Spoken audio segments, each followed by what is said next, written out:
asalaamaaleykum Sénégalais yi tey sama xol neexul damay insomnie mënuma nelaw ma insomnie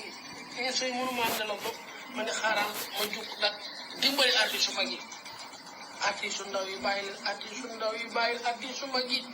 foo leen fekk di dugal artiste mag yi di leen fenal 24 heures 24 di dugal artiste mag yi bu demee ci seen artiste mag yi artiste ndaw yi nag laay xal bu demee ci artiste mag yi naan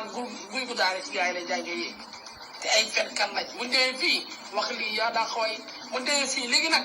artiste mag il faut ngeen vigilant il faut être vigilant ngeen mature tuuti artiste bu bu yëg seen naan ci gaaw ci guy gu daal ci yéen a jàng yi nga jàpp leen ñuus leen ba ñu tey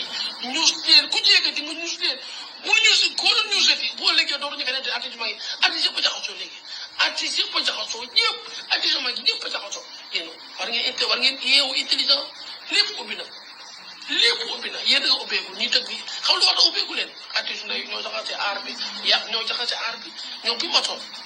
artiste buñu matoon dëggantaan njaay billaay wallahi man duma way barki alxuraan karim man du ma waruma way ci àddina parce que mënumaa way man damaa topp say wax seetu sama dara seetu waaye napp leen ma xam ne aar bi kenn moomu ko dëkk bi dëkk nappante la ma xam ne kenn moomu ko ma dugg ci aar bi il faut ngeen matir artiste ndaw yi bàyyi ne artiste mooy ngeen jaxase man damaa toog fan si ñooy jaxase nit ñi mais barki alxuraan dafa yéen ñi nga xam ne yéenay safoo suñu chaîne bii di MO Info TV gaaw leen gaaw ngeen abonné te ngeen bësaale cloche de notification pour vidéo buñ dugal leen ngeen mën koo am MO Info TV